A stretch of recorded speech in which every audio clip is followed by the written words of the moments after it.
দর্শক, বিএনপি চেয়ারপারসনের গুলশান কার্যালয়ে দুপুর ১২টার কিছু সময় পর স্থায়ী কমিটির বৈঠক শুরু হয় তারেক রহমানের নেতৃত্বে। সেই বৈঠকে সর্বশেষ জানতে আমরা এই মুহূর্তে সরাসরি সেখানে চলে যাব। সেখানে আছেন আমাদের সহকর্মী আক্তার হোসেন।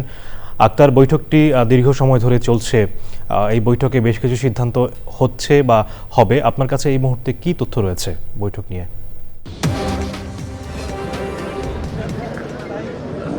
বলেন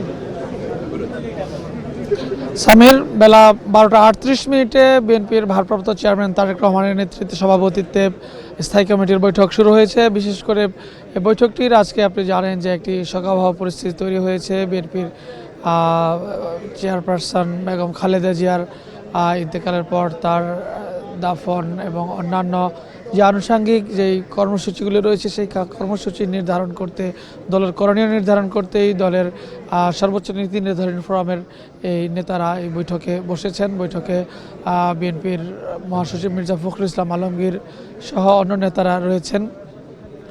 বৈঠকটি এখনও চলছে। আসলে বৈঠকের মাঝখানে কোনো ধরনের ব্রিফিং করা হয়নি। আমরা গণমাধ্যম কর্মীরা বাইরে অপেক্ষা করছি। যে ধরনের তারাও বিএনপির পক্ষ থেকেও বলা হয়েছে দেশবাসীকে দোয়া করার জন্য এবং ধৈর্য ধারণ করার জন্য বলা হয়েছে। আপনি জানেন যে ইতিমধ্যেই ৩ দিনের রাষ্ট্রীয় শোক ঘোষণা করা হয়েছে এবং বিএনপির তরফেও ৭ দিনের শোক কর্মসূচি ঘোষণা করা হয়েছে এবং বেলা ৩টা থেকে এই গুলশান চেয়ারপারসনের কার্যালয়ে শোক বই খোলা হবে এবং সেখানে শোক বইয়ে স্বাক্ষর করতে পারবেন দর্শনার্থীরা। এবং ৩টা থেকে রাত ৯টা পর্যন্ত চলবে এবং আগামীকালও 4টা থেকে রাত 9টা পর্যন্ত এবং পরদিন অর্থাৎ পয়লা জানুয়ারি পর্যন্ত এই শোক বই খোলা থাকবে সারাদিনই।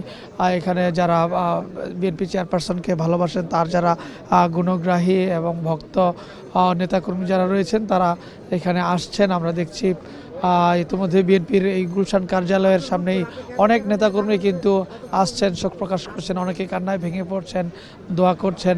আবার অনেকেই এভার কেয়ার হাসপাতালে যেখানে মরদেহ রাখা হয়েছে সেখানে অনেকে ভিড় জমাচ্ছেন, অনেকে কেন্দ্রীয় কার্যালয়ের দিকেও যাচ্ছেন।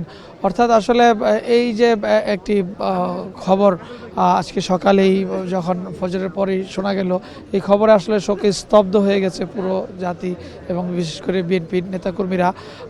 তারা আসলে এই খবরের জন্য প্রস্তুত ছিলেন না। যেমন সকালে বিএনপি মহাসচিব মির্জা ফখরুল ইসলাম আলমগীর তিনিও বলছিলেন যে এই ধরনের খবরের জন্য আসলে বিএনপি কখনো প্রত্যাশা করেনি। এর আগেও একাধিকবার বেগম খালেদা জিয়া হাসপাতালে ছিলেন, চিকিৎসা নিয়েছেন, তিনি আবার সুস্থ হয়ে ফিরেও এসেছেন। এবারও সবাই প্রত্যাশা করেছে তিনি আবার জনগণের মাঝে ফিরে আসবেন। আপনি জানেন যে এখন একটি পরিবর্তিত পরিস্থিতি, অর্থাৎ যে দীর্ঘদিন যে বিএনপি খালেদা জিয়ার নেতৃত্বে গণতন্ত্র উত্তরণের জন্য যে লড়াই সংগ্রাম করে গেছে সেই সংগ্রামটি এখনও অব্যাহত রয়েছে। কারণ এখনও কিন্তু সামনেই জাতীয় নির্বাচন এবং সেই নির্বাচনেও আসলে খালেদা জিয়ার নেতৃত্বেই বিএনপি যাবে এমনটাই তারা প্রত্যাশা করেছেন এবং সেই হিসেবে কিন্তু আগামী নির্বাচনের জন্য 3টি আসনেও বেগম খালেদা জিয়ার পক্ষে মনোনয়নও সংগ্রহ করা হয়েছে এবং জমাও দেওয়া হয়েছে এবং আগামী সরকারও খালেদা জিয়ার নেতৃত্বে গঠন করবে এমনটাই প্রত্যাশা করেছিলেন। কিন্তু আসলে সবাইকে চিকিৎসকদের সব চেষ্টাকে ব্যর্থ করে দিয়ে সকলের চাওয়াকে আসলে ব্যর্থ প্রমাণ করে তিনি মহান রব্বুল আলামিনের ডাকে সাড়া দিয়ে তিনি ইন্তেকাল করেছেন। তো তাকে শ্রদ্ধা জানানোর জন্য যেই রাষ্ট্রীয় এবং দলীয় যেই কর্মসূচি আনুষ্ঠানিকতা, সেই আনুষ্ঠানিকতার বিষয়েই ভিতরে বৈঠকে বসেছেন বিএনপির নীতি নির্ধারণী ফোরামের সদস্যরা। আপনি ইতিমধ্যে জানেন যে প্রধান উপদেষ্টা অধ্যাপক ডক্টর মোহাম্মদ ইউনূস তিনি কিন্তু 3 দিনের রাষ্ট্রীয় শোক ঘোষণা করেছেন এবং তিনি জানিয়েছেন যে আগামীকাল মানিক মে এভিনিউতে জানাজা হবে এবং শেরেবাংলা নগরে শহীদ রাষ্ট্রপতি জিয়াউর রহমানের কবরের পাশেই বেগম জিয়াকে শায়িত করা হতে পারে। এই ধরনের কর্মসূচি কিন্তু আমরা ইতিমধ্যেই জানতে পেরেছি। তারপরেও সুনির্দিষ্টভাবে এই দাফন এবং শ্রদ্ধা জানানো যে কার্যক্রমে সেই তথ্যগুলো বিএনপির কর্মসূচি কী ধরনের হতে পারে সেগুলো আসলে এখন বিশ্লেষণ চলছে এবং সেই সময়টি নির্ধারণ করে গণমাধ্যমের সঙ্গে কথা বলবেন। এছাড়া আমরা দেখেছি কিন্তু বিএনপি স্থায়ী কমিটির সদস্য ছাড়াও বিএনপি চেয়ারপারসনের উপদেষ্টা সহ অনেক নেতারাই এবং বিএনপির সঙ্গে যুগপৎ আন্দোলন করেছে সমমনা শরিক দলের নেতারা, বিদেশি দূতাবাসগুলোর অনেক প্রতিনিধিরাও কিন্তু এই গুলশান কার্যালয়ে তারা এসেছেন, তারা প্রবেশ করেছেন, তারা শোক জানাচ্ছেন। সার্বিকভাবে যদি বলি যে পুরো গুলশান এলাকাটি কিন্তু এখন আসলে শোকাহত, একটি শোকের ছায়া নেমে এসেছে। নেতাকর্মীরা আমার ক্যামেরার লেন্সের স্বল্পতার কারণে হয়তো দেখানো যাচ্ছে না।